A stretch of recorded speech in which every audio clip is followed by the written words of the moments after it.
What's going on, Kingdom Warriors? Hope you guys are having an awesome day, blessed day. Welcome back to the channel. So, I just wanted to talk to you guys a little bit about a shift that I'm sensing in the atmosphere, and many of you might be as well. And it's just the warfare that's already taking place. It's increasing. It's going to a higher level, and this all has to do with the global reset that's going on. There's a new world order taking place. The power structures of what countries rank where is changing. There's a lot of things moving, and you have to remember that every territory has a power and a principality over it. And you would see that a lot in the Old Testament. You could think of the king who had the dream of the statue that was made of different materials, and the prophecy was that, well, his dream was that each part of the statue represented a different kingdom. And we've seen, the Principality of Persia, we've seen Greece rise up, the Roman Empire, there was the Egyptians, and each one of those has a high ranking principality over it. And they actually war with each other. That's what you'll always notice. That's the key difference between the kingdom of light and the kingdom of darkness. We work in complete unity, or at least we're supposed to, uh, under the Father God and that power structure, Father, Son, Holy Spirit. They actually war amongst each other you know, they're always warring. Um, Obviously, for the most part, Lucifer's at the top, but they all hate each other. They hate him too. Um, Believe me, they don't like each other. But they're forced to cooperate, or they wouldn't stand a chance. And so they just do it out of convenience. Same how they hate humanity, but they use a lot of people. They give people power on the earth because they need the authority of a human who's made in God's image to bring forth things that they want to into our realm. So a lot of this stuff is amping up on both sides. And when those types of things happen, we notice it. It causes a lot of wildfires. But I don't know if you guys notice. I mean, there's towns burning down. Like, what's going on? Somewhere in Hawaii burnt down. Then it was LA. And I just most recently saw it South Carolina. And can almost guarantee you this is going to continue to happen. I don't know if they're trying to clear out land or what that is about, but there's just going to be a lot more things like that. The egg prices are really high. There's more, they're talking about more airborne things that people might catch. You know what I'm talking about? Um, and these are the types of things that happen during increased times of warfare. But I just think that this time is going to be more than most of us have been through, unless you're very, very, very old.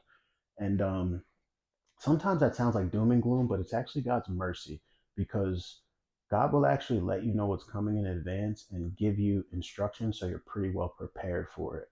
And the idea behind that is actually that you can go through it comfortably, and other people will wonder how you knew in advance, and it leads them to God.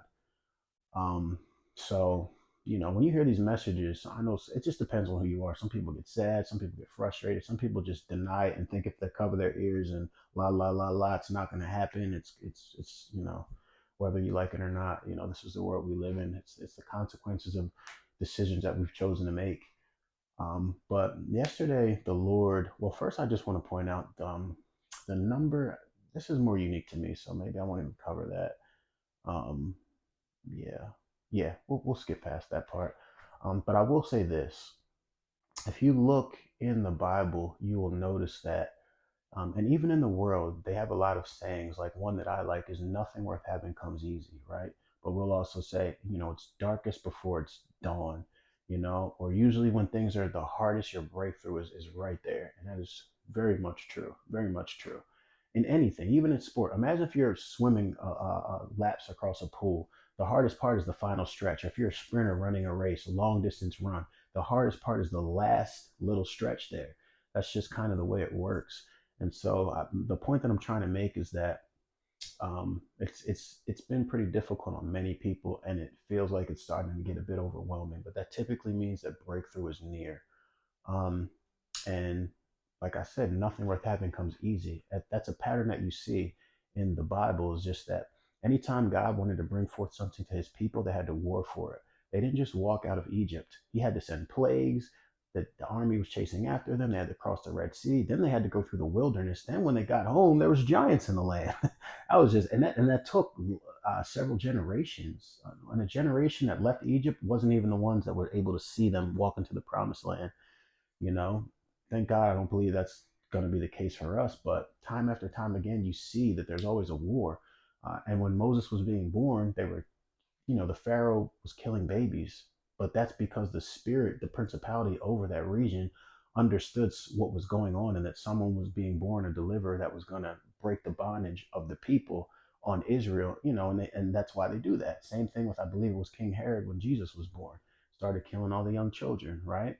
These are things that are taking place in a realm above ours, in the spirit realm, but they come into our realm. Because why do you think that these kings don't really know why they're doing what they're doing? But there's always an agenda behind it. They think they know why they're doing it, but that's just what they were told, and they think it's their own thoughts, but they're being controlled. And it's no different today. A lot of people that are in very high places in our world are not. They don't have any light in them. All right.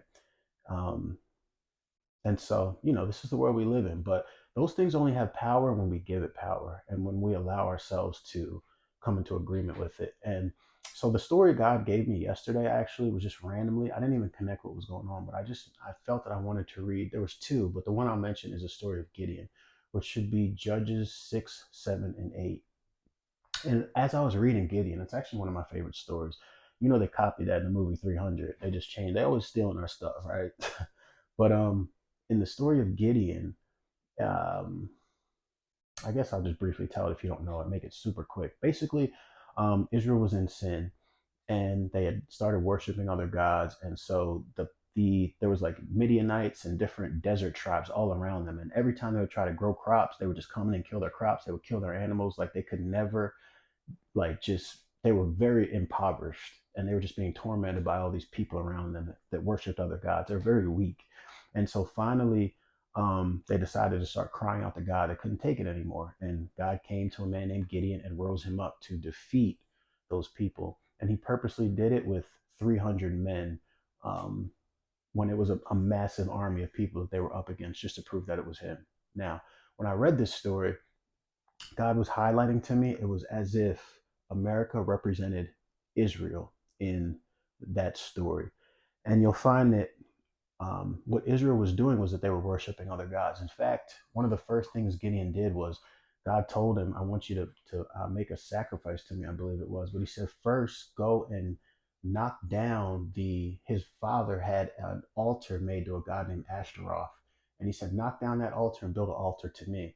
When everyone woke up in the morning and they saw it, they started flipping out, trying to figure out who did it. They assumed it was Gideon, and they were going to kill him. But his dad said, "Well, if Ashtaroth is a god, then let him defend himself. Why you gotta defend Ashtaroth?" And so they agreed, and they left it alone.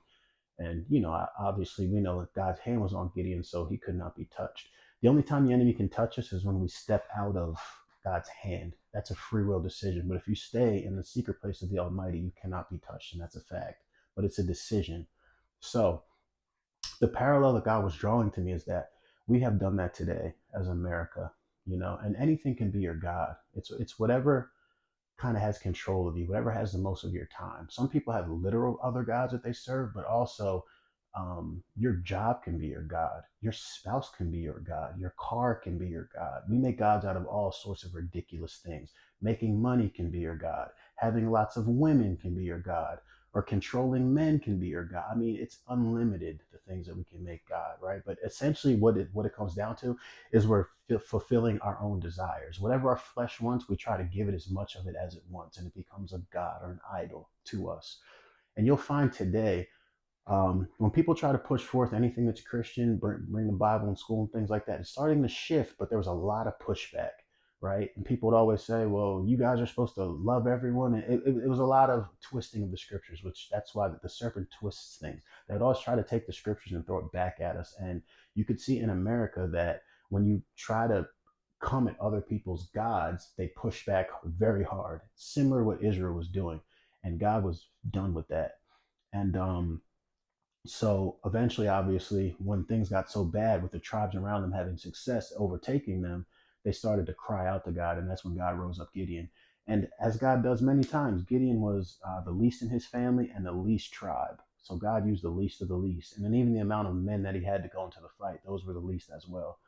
Um, when they went to the battlefield, it was many thousands of them. And God said, tell everyone that's scared to go home. And then after that, God said, all right, now tell everyone to drink from the water. And everyone that drinks like a dog with straight from the water, tell them to go home. Everyone that cups the water with their hands, send them to war. And when they counted the men, there was 300 men, which was innumerable odds, right? But God gave them the victory.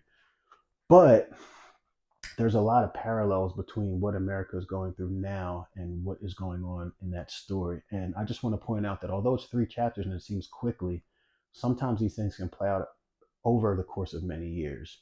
But what I believe happened in that case is essentially when they started crying out to God, that was a revival. That was a revival. And once the revival broke out, that's when they were able to really have the victory. But initially, it was just Gideon. It was a small amount of people that started the revival, right? But after they began to really all come together in unison, then they were able to have success, and God gave them victory. But they had to fight for it, and it took time. So that's kind of the story of Gideon. That's what came to my heart. And that's what I feel America's going through now. And it's something we need to pay attention to. And another thing that I want to point out is that that God allows those things to happen. It's never that he couldn't deliver his people. It's that the people chose what they chose, and he allows us to have a free will. That's what makes us unique as human beings. But you have to understand, even in that, when we have free will, God is using the enemy, because the enemy literally drives us back into God's arms, because the nature of him is that he's so evil. All he knows how to do is steal, kill, and destroy. And he'll take us so far out of our nature that we end up running to God anyway. And God just uses that. And that's essentially refining fire, right? God will allow it's like in a controlled measure. It's not that just that he can have at you, because if he could, he would just kill us, right? But God allows him a certain level of access, and that amount that God allows is actually a fire that refines us, and it enables us to build the spiritual tools that we need. It's like a boot camp, right? It's like we learn how to be equipped with what we need so that when we go out to battle, we're ready to go. And that refining fire equips us that we can go start that revival, and then the revival can take place and everything can be done. And that's kind of what I feel like we're going through now. We're in the very early stages. There's still obviously a lot of people in America that are not for God, but there are a lot more people that are. A lot of people are waking up, and you can notice the shift. I have seen like a lot of people, influencers, celebrities, athletes, people that are just coming to God left and right, and it's actually pretty awesome to watch, and it's amazing. But a lot more is going to come. This is just the beginning. A lot more is going to come, and the people that you least think will be able to be, a voice for God because of religion, some of you, those are going to be the people he uses the most. They're not going to look like what you think they should look like. They may not speak like what you think they should speak like, but they're going to have the fire of God on them and the presence of God, and that's all that is needed. If God is there, with God, all things are possible. So be encouraged, because it might seem like a bit of a scary time, but it's not. It's an awesome time. It's going to be a good time.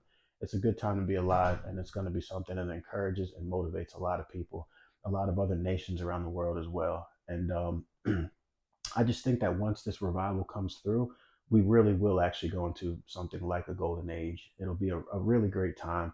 I think there'll be a lot of new technology, a lot of things that are cured. There's something with all the things being exposed right now, and most of us know that things like cancer and lots of viruses and AIDS and different things like that, energy, that there's much better technology available that they're just not allowing us to have, whatever the reason may be. I think it's to keep us in bondage, to keep us, kind of like just worker bees type of thing. But because the enemy likes to keep us busy, because one of the most important things you can do is spend time with God, right, and seek Him out. And it's very hard to do that when you're super busy. And there's a lot of things available that could free up people's time for sure. And we just don't have access to it. But I do definitely think that we're going to see in the months and years to come, these things start to become available. And it's going to take us out of bondage, but we're going to have to cry out to the Lord. Unfortunately, the nature of people is that things have to get really, really bad for them to realize how bad they messed up and realize this is deeper than them. And it's pride. It's just pride, honestly. We need to repent, and unfortunately, it takes a lot for us to repent. But God spoke to me many times, for several years now. He's been saying it's going to be the best of times and the worst of times all at the same time. And what I think that means is that although we're going to be going into a difficult time, there's going to be a lot of people that are prepared and they're going to be worshiping the Lord through it. Sure, like if you're a person that has a good heart, then you don't like to see people suffer. So it's not like the ideal situation. However, you'll have all that you need.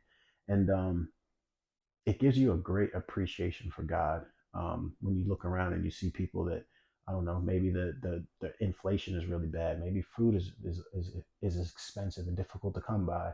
You know, maybe the power is out or there's issues with our water. Who knows what it could be? But whatever it is, whatever most people don't have, when you have that provision, it really just makes you appreciate God and it makes you thankful and it just brings you to a deeper level. And I think there's going to be a lot of that. So it's not all doom and gloom. Definitely not all doom and gloom.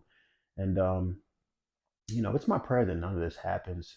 I wish it wouldn't, but I think we're gonna be looking back at videos like this, and yeah, it is what it is, right? But as I said earlier, be thankful. Thank God that if this message resonates with you, that you're someone that will be prepared and it won't catch you off guard. Because believe me when I tell you, there's going to be a huge difference between people that even maybe thought this was coming and people that had no idea it was coming. That's like 80% of the battle right there because it really, man, to have to be going through something and have no idea what's going on at the same time just makes it 10 times worse. At least if maybe you saw a message like this and you kind of knew there's going to be light at the end of the tunnel, this just has to take its course, and this has happened many times throughout history. How many times have people gotten prideful and they had to have been sat down, all the way from an individual all the way up to a nation? It's unfortunately it's human nature, you know, because God is such a good God that it allows us to get so fat and happy and comfortable, especially in America. Like, anyone that maybe knows someone or might have, like my parents are from Jamaica, certain countries, if you've seen what life is like over there, we're just spoiled, we really are, but we're used to it. So, um, I know this isn't the best message, but I really felt like it was important that I get it out. And it's nothing to be scared about or anything. This is a birthing process too. A lot of this warfare that's going on is because God is releasing tremendous blessings on his people. The enemy wants to stop it. That's really what it's about. And he can't stop it. So he's just kicking and screaming the whole way down. And the way God's rules are set up, when the enemy delays, he makes it worse for himself. When he steals from us, he has to pay back sevenfold. Anytime the enemy fights against God's people, he actually increases the blessing, especially when you stand firm and continue to keep faith in the Lord. It also builds your faith, and faith without works is dead, right? And without faith it's impossible to please God. So there's actually a tremendous amount of blessings that come out of situations like this if you can see them, if you understand what's going on. It's not a scary thing at all, I mean, it's not pleasant either, but it is what it is. And God takes bad and turns it into good for those who love him and are called according to his purpose. I hope this video blessed you guys. I hope you have a great rest of your day. Remember, we are sons and daughters of the Most High God. So whatever you do, be royal. Catch you guys next time.